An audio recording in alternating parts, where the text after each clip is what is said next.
Hi everybody, it's David Damian Figueroa, and you're live with David Damian. Guess who I have here? Look, Dolores Huerta. What do you think about that? Oh my God, Dolores Huerta is the co-founder of the United Farm Workers of America with Cesar Chavez, but she's also the president of the Dolores Huerta Foundation. So Dolores, welcome. It's after 5 o'clock. Here we go. All right, So here we there go. you have Hi, a little bit. everybody. Here, we're going to take a drink. Okay, sure. Okay. Okay, good. Salud. Anyway, you guys, look, Dolores, tell me about the foundation. I know you guys are doing some amazing work over in the Central Valley and beyond. Your work is all over the country, and you're a national organization. So if you could tell us some of the latest work that you're doing, we'd really appreciate it. Well, right now we're focusing on civic engagement, getting people to register to vote, sign up for absentee ballots in California, and also, making sure people register because we know that we have a very, very important election coming up. That's right.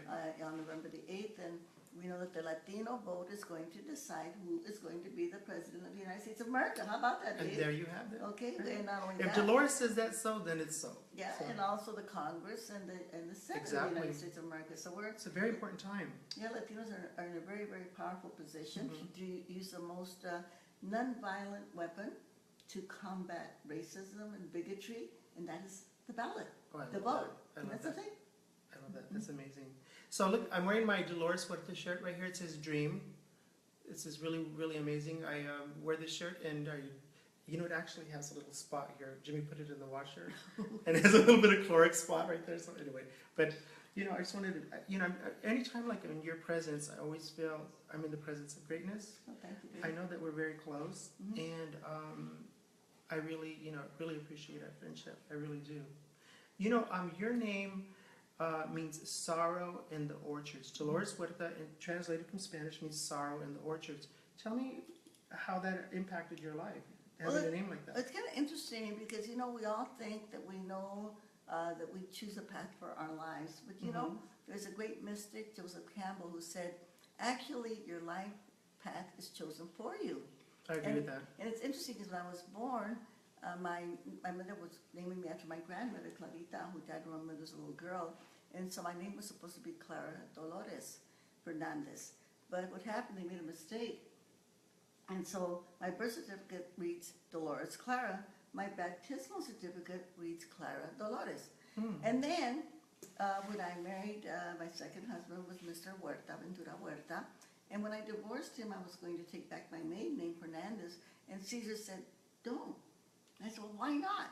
He said, because of your name, Huerta means orchards and gardens. And so my name means sorrow in the orchards, Dolores Huerta. Who knew? That's amazing. It's All an of amazing those, story. all of those things that happened that added up to this name. So we have some folks that are signing on right now. We have Veronica Figueroa from Tucson. I think that might be my niece. It is my niece. Oh, Yes. nice. Hi, Veronica. How are you doing? And Nicole Guerrero Foster. I love you, Nicole. Nicole joins us every single time we do one of these. And Aaron Nichols. Aaron Nichols is an amazing mariachi singer. You heard him.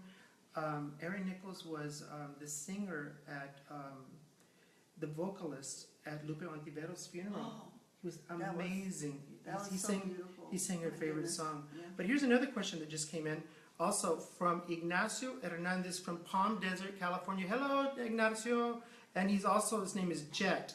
Jet Ignacio Hernandez. He goes, hi, David. Tell Dolores I said hello. Hello. Hi, how are you? Ask her how she feels that Bill AB 1066, this is a California bill for those of you watch. There's folks that watch from Costa Rica, from Mexico. We have one from Paris.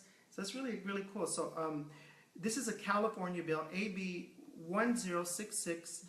It passed yesterday in the Assembly. Isn't that It's amazing? it's amazing. And this is the overtime bill for farm workers, and it's headed to Governor Brown's desk.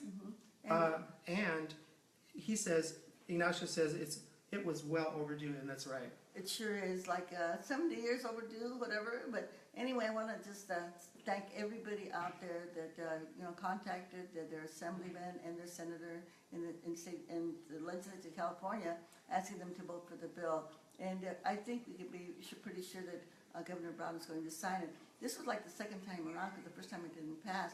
And I want to say this too, really, everybody congratulate Arturo Rodriguez, the president of the United Farm Workers. Hi, Arturo. Because they did so much work to pass this bill, Mhm. and we know that farm workers, we know how hard they work in the hot sun. We've been seeing these killing temperatures, and farm workers are out there working every single day out there, picking the grapes and doing all of the work that not only the grapes, but all of the produce that we eat, our spinach and everything else. So we want to thank the farm workers and think about them every single day when we sit down to have our dinner. Absolutely. And, I worked in the fields when I was young, as you know, and, I'm very proud of a couple of films that, Evil and Goya I produced, Right. based on farm worker children. The One of them is food called The chain. Harvest, The Children Who Feed America, and the other one is called Food Chains, Food chain. and it's directed by Sanjay Rawal, who's like an amazing director, and he, I shouldn't be plugging my own stuff, but I think it's important because it's a very informational and very important Yeah, film, and it's yeah, and it's important for everybody to see those movies, Yeah. because they have so much truth in them. yeah, and Food Chains, you can see it on Netflix. It's available like right now. There's another question came in from Aaron Nichols. Jimbo, I can't read it from here. Could you help me with that? You guys, this is a low budget show. Oh, here we go. Here we go. Let me see right here. Thank you. Okay, it says, thank you guys for all the love. Dolores, will you keep campaigning for Hillary throughout the election cycle, and are you optimistic for her chance of winning? Oh, that's a good question, and that is a loaded question. So Yeah, and I do want to say to everybody out there, when you hear all of these correspondents and these so-called pundits, they always talk about the things that people are attacking Hillary about. I never hear them talk about what Hillary does right, about how she convened the first conference for Latino youth in the history of the United States of America, how before she was a senator, how she actually passed a bill covering 8 million children with health care. She wasn't even in Congress yet, or in the Senate, and she passed that bill. So, yes, everybody out there, give us some love, okay? And the other thing is they want to blame Hillary for everything that everybody else does that's wrong. And that is totally, totally misogynist, and we can't accept that. So, well, let's toast to Hillary a toast to Hillary and for all being her a good supporters. person. For Hillary being a good person, because she is. Well, we had a chance. We both went to the state dinner at the White House for the official visit of President Calderon of Mexico. Yes, we did. And I actually went up to Hillary and I said, "Hi, Hillary." I said, "My name is David Damian Figueroa, and I'm a friend of Dolores." He goes, "Where is she? Bring her over here. I want to take a photo." So we took a photo, and that's really. I'll post it today on the Facebook. And then, what is Roberto Carlos joined? Roberto Carlos, hey Roberto, Everybody, how's it going? What? Oh yeah, that's so true. He sang at mine and Jimmy's wedding. Remember that? Oh, yes. Yeah, it was really, really nice. So, Dolores, I'm going to switch over to a very serious subject. Several years ago, Jose was doing a film, and he was starring in a film. It was called The Mystery Musician, and it was filmed at the Ambassador Hotel. And I had the opportunity by the custodian at the time, before it had been torn down or demolished, for something amazingly better than what was existing there.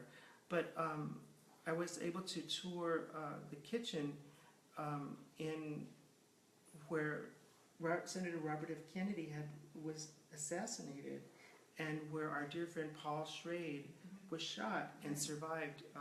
So let's do a shout out to Paul. Hey, Paul. Hey, Paul, we love you. We love you, absolutely. And so, but you were there. Yes. You were there. You were standing right next to Robert F. Kennedy, and it was an electric night. Can you share that night with us? Well, I think it was very sad. As we know, we lost a very great leader, and God knows our world would have been different had he been here today. And it was just one of those unfortunate things, and we are sorry that we lost him. But I think the one thing that we can remember, and since we were talking earlier about elections, that when Robert Kennedy ran, they had to close the polls early. You know why? Because everybody voted. Oh my gosh. Especially in East Los Angeles, every single person voted, and they voted for Robert Kennedy. So you would want to remember that great man, the great Kennedy family. You know, Ted Kennedy was also instrumental in passing the amnesty bill in 1986, where a lot of people got their legalization behind that bill. So remembering Robert Kennedy, let's get out there and do the work that we need to do to get people out to vote. Okay, call all your friends, relatives, and those people that can't vote because they're not old enough or they don't have their whatever documentation yet, they can also help us to get people out to vote. It's so, so important. We're in such a critical time in history, in our world and in our nation. So we need you to get out there and really make sure people vote.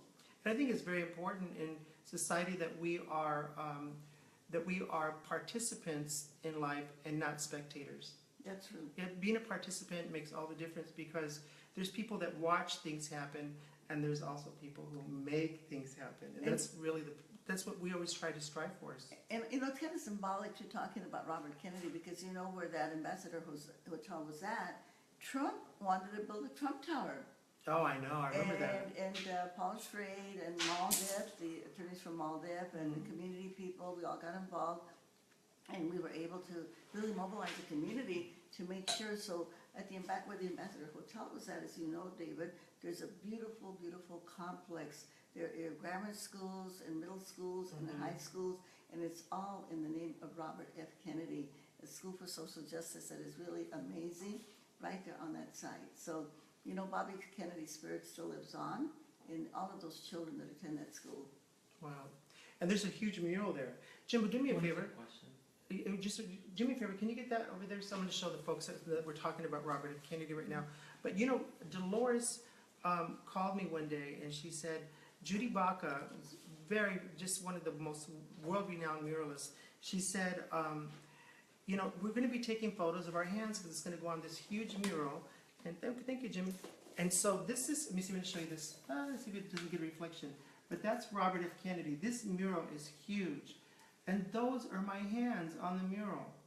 Thanks to Dolores. Thank you so much. This is such an amazing piece because these hands are like about the size of a person in the mural. It's amazing, but thank you. That's what you call real friend, and I'm always so grateful. And Dolores' hands are like right next to mine. And Paul Schrade and many other civil rights, a lot of people that were there that night, and a lot of people that helped build the learning complex or help get it started. But Jimmy, we have some folks that are just that have joined. We have Noni Cruz from Tucson, Arizona. Hey, Noni, she's an amazing singer. Noni Cruz, yeah. And who else has joined? Let me just see this real quick. I'm sorry. I'm gonna have to get this fixed. Brenda Mullen. Oh my God, Brenda Mullen and I toured in Up With People in 1981 and all over the place. So she goes, Brenda Mullen is, I think, she's from Nebraska. I work with teenagers wondering what words Dolores might have for young teens. Oh, that's a good question. Well, my word to them is also, please get involved. Okay, I'll tell the story about my 13-year-old daughter, Angela, who was only 13, and I had just been arrested and was getting out of jail. And I had she arrested 28 times? Yeah. A group of students were waiting to greet me, and one of them handed me a note from my daughter, Angela, who was only 13 years old at the time. And she said, Mom, I'm sorry I can't be there with you. I'm busy knocking on doors to get out the vote. So I want to say, all those teenagers, you know, get involved also. You may be young, but, you know, by getting involved in campaigns and going door to door, knocking on doors and telephoning, and that you will get this incredible, incredible experience and really make yourself strong. And then you'll know what the movement is about, because nobody's going to talk about it or tell you about it, because you're going to live it. And that's the important thing. And we know that this world that we have to save it for you and your children and your grandchildren. So you, all you young people, are so important. You are the most precious treasures that we have in our society. And everything that we have to do it for you and for your future. Wow. Brenda, there you go. Brenda Mullen from Nebraska, to go back and tell all the folks what Dolores has to say. You got to show them this. And then we have another question. We have Joaquin Tellez from Tucson that just joined. Angelica Tristan from Stockton, California. Maria Rangel here from Los Angeles. Maria Rangel used to work at Clinica Monsignor Oscar Romero. Oh, wow. Yeah, and of course, Yolanda Chacuan. Oh, of course. Hi, Yolanda. Hi. Yolanda was one of the original farm worker children. Yes, she was. She was. Her parents, Yeah. and she's related to Richard Chavez, Richard's niece, Caesar's brother, who, by the way, people may not know, but that eagle that we see and all the farm worker stuff, Yes. that was designed by Richard Chavez. That's absolutely right. Yeah, and Richard was my partner in life and the father of my children. And we love We him. were just talking about him earlier And by today the way, before. for those that don't know, that we lost two wonderful people that worked with the union, and that was Richard and Cesar's brother, Lenny Librado Chavez, who just passed away last week. We just had his funeral. And also Mike Ibarra, who was always there with Cesar as his security, as his assistant, and by the way, the grandfather of three of my grandchildren. Wow. Thank you for sharing that. So we have Noberto Gonzalez. He goes, awesome, awesomeness. Gio, get out the vote, shout out. Hi, Noberto. Hi, Roberto. And then we have, let's see here, Julia Perez from Phoenix, Arizona. Please reflect, this is a question to you from Julia Perez. And Julia Perez was the associate director on The Harvest, the documentary The Harvest that Children Feed America. Shout out to Julia. Her question is, please reflect on your lifetime of activism and share the greatest lessons you've learned, such as the importance of political process, unity, or the role of media film looking back. That's a lot, but just in general, or looking back, is there anything you would have done differently? Well, it's hard to say looking backwards. I think that one of the things that Cesar and I often reflected on was maybe of having started a program where farm workers could actually own the land through cooperatives, which would be a difficult thing to do. But I think I've been very, very blessed. And I think the biggest thing of all of the work that we do, including the work I'm continuing to do with the Dolores Huerta Foundation, is to empower people. That's what we did in the United Farm Workers. That's what we did in the Community Service Organization, which is an organization that preceded the farm workers, and what we're doing with the Dolores Huerta Foundation. Empower people so that they can understand that they have got the power and that they can make the changes. They don't have to wait for anybody to come and do it for them. That's right. And in the doing, they do the learning. Wow, that's great. So we're going to go to a fun part. Fun part, let's see. Not that everything wasn't fun, but it was just, actually all of this has been fun for me. I'm very, very grateful that you're here. So we have something called rapid fire questions. Rapid fire questions, they basically, I'm going to ask them real quick and you just give me the first thing that comes to mind. First question, when were you the happiest? Oh, I think when I'm organizing. When you're organizing? If you could speak to God, what would you ask him? To help us organize more people so that we can eventually have peace and justice in the world. Oh, that's great. What is your greatest fear? I think my greatest fear is that apathy, when people are inhibited and they don't want to get involved, and because we know that if they do get involved, that they can make such a difference, that every person has that power in their own persona to be able to make a difference, and that is always when we try to tell them, don't be afraid, get out there, take a risk, do it. Wow, that's great. What is your most treasured possession? My children. That's an easy one. I mean, I don't own them, but just the fact that I was able to have these wonderful children, and they went through a lot in the movement, and they all turned out so incredibly wonderful. And which living person do you most admire and why? Oh, that's a hard one. It's a really, really We can hard name a one. few people. It's still living right now, because I'm 86 years old, David. A lot of the great people that mentored me, like Fred Roth Sr., Cesar, other people have passed away. And I think it's hard to say because there's so many people that I admire in so many different walks of life. Eleanor Smil from the Feminist Majority, Peg Yorkin, Kathy Spill, all these great people in the LGBT movement that I really have learned a lot from them also. So I can't really pin it down to one person. I really can't. Okay. And of course, Hillary Clinton. And so speaking of your children, you have your son, Emilio Huerta, is running for Congress. Yes, Tell he us, is. you must be really proud of that. I am. And my son was recruited to run. He's not a politician. He never had any intention I of know. running, He's an attorney and worked for the farm workers union. Right, for 17 years. He worked for the Cesar Chavez Foundation, and he's done a lot of community work on clinics, affordable housing, really great things, and always working for the community and not being a corporate attorney.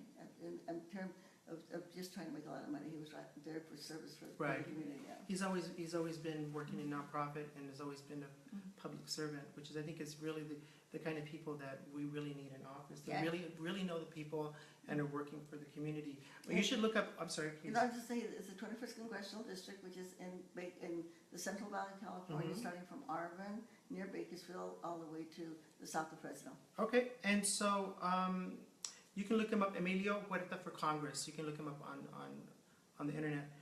So we're gonna close out, Golly. Okay, one more question. What is on your bucket list? Oh, so much. Right now, we're concentrating on the elections. People want to volunteer. They can look at DoloresHuerta.org if they want to come and volunteer and help us register voters, get out the vote, volunteer. And also on our hashtag, which is Dolores Huerta. That's our hashtag. So anyway, people come and join us. Join the movement. Okay, Yeah. we need you. So we have Jess Contreras that just joined, oh my gosh, Cartisha Short just joined, Mario Fernandez. We can definitely, he says, we can definitely say we admire your work in activism, Dolores. And he says that exclamation mark. Amanda, Lisa, Danielle Jimenez, KDX loves you, Dolores. She has bunch of little hearts there. We have a lot of hearts floating across. We have Amanda, Lisa, Danielle Jimenez. Thank you for your movement. Thank you for, that's so sweet, all these people. We have Alberto Mendoza. Would you have liked to run for public office? Just give me, Alberto Mendoza is the president of the National Association for Hispanic Journalists. Oh, Big awesome. post. And he wants to ask a real quick question. Would you have liked to run for public office? No, I really believe in the democratic power of the grassroots, right? In electing good people, but also taking them out if they don't do what they're supposed to be doing, okay? This is where the power is at with the people, and that's where I believe that I can be of most service. And we have Nicole Guerrero Foster. She goes, thank you from Kansas, a current teacher and former camp coordinator. There's Nicole. Nicole is always watching. Thank you so much, Nicole. We have Christella Christie from Milwaukee, supports you. God bless you, Dolores. And Jess Contreras, like Dolores said, join the movement, message me, and let's get involved. So those are some of the folks that are coming in right now. Hand that over to Jimmy, and I think we're about ready to sign off. Okay, and But, I just want to say that, we also do work on healthcare because we know we have an epidemic of diabetes. We have youth organizations also, and we also have a huge LGBT contingent now in the Dolores Huerta Foundation. So, we try to cover all of the bases. Wow. Dolores, so, okay, you're on social media. Dolores is on social media. Her personal handle is @Dolores Huerta, @DOLORES Huerta. And you can also go on the, you know what, folks, all of you that are listening, and anybody that's going to watch the recording after the live feed, go on the Dolores Huerta Foundation website. It's www.doloreshuerta.org. And if you could find it in your heart to make a donation, I think you guys would be very, very. Oh, we'd love it. It's money well spent. It's money that that's going to have impact in the country and in the world and in communities that most need the kind of work that Dolores is doing. And before we go, I want to thank everyone that's been watching all of the episodes. The previous episodes are getting 1,000 views within 24 hours, and I'm just blown away by that. And by the way, just to let people know, any donation that we get for the foundation go for the work, because I personally do not take any money from the foundation at all. And Camila Chavez, my daughter, is the executive director of the foundation. That's right. We love Camila. And also, want to let you know, just remember that a dream without an action plan is only a dream. It doesn't It's only a happen. dream. It doesn't happen if you got to make a checklist and get everything in the plan and get it done. So, folks, thank you so much for joining. We really appreciate it. Dolores. Thank you very much. Here, let's have a toast. This is for AB. This is for we want the president or the governor to sign that bill. And this is also for all the listeners. Si se So, puede. Si se puede. Thank you. Bye bye.